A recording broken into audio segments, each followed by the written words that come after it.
తీతుకు 2వ అధ్యాయము. నీవు హితబోధకనుకూలమైన సంగతులను బోధించుము.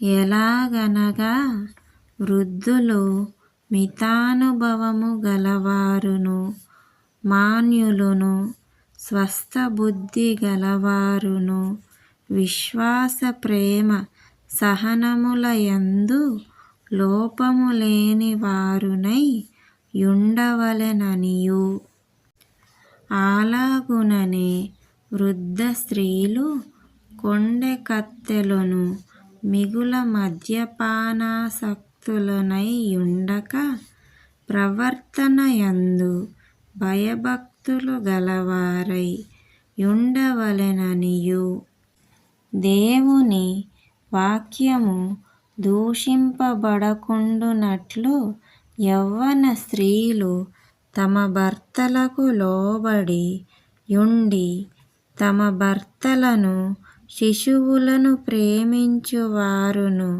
స్వస్థబుద్ధి గలవారును, పవిత్రులును, ఇంట ఉండి పనిచేసుకొనువారును, మంచివారునై యుండవలెనని బుద్ధి చెప్పుచు, మంచి ఉపదేశము చేయువారునై యుండవలెననియు బోధించుము.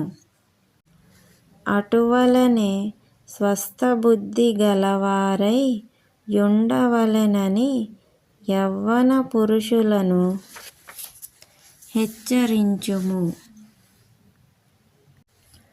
పరపక్షమందుండువాడు మనలను గూర్చి చెడుమాట ఏదియు చెప్పనేరక సిగ్గుపడునట్లు అన్నిటియందు నిన్ను నీవే సత్కార్యముల విషయమై మాదిరిగా కనపరుచుకొనుము. నీ ఉపదేశము మోసము లేనిదిగాను, మాన్యమైనదిగాను, నిరాక్షేపమైన హితవాక్యముతో కూడినదిగాను ఉండవలెను. దాసులైన వారు అన్ని విషయములయందు మన రక్షకుడగు దేవుని ఉపదేశమును అలంకరించునట్లు తమ యజమానులకు ఎదురుమాట చెప్పక, ఏమియు అపహరింపక, సంపూర్ణమైన మంచి నమ్మకమును కనపరుచుచు, అన్ని కార్యములయందు వారిని సంతోషపెట్టుచు, వారికి లోబడి యుండవలెనని వారిని హెచ్చరించుము.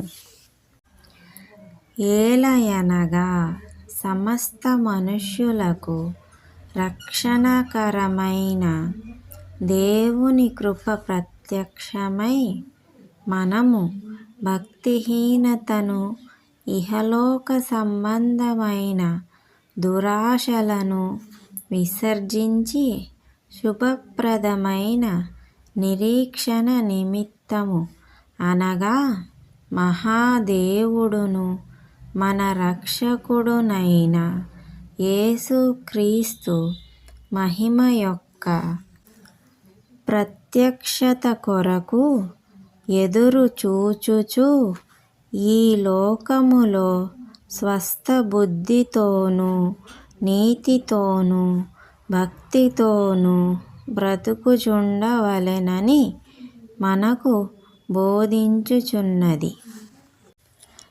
ఆయన సమస్తమైన దుర్నీతి నుండి మనలను విమోచించి, సత్క్రియలయందాసక్తిగల ప్రజలను తన కొసరము పవిత్రపరచుకొని, తన సొత్తుగా చేసుకొనుటకు తన్ను తానే మన కొరకు అర్పించుకొనెను. వీటిని గూర్చి బోధించుచు, హెచ్చరించుచు, సంపూర్ణాధికారముతో దుర్బోధను ఖండించుచు నుండుము. నిన్నెవనిని తృణీకరింపనీయకుము.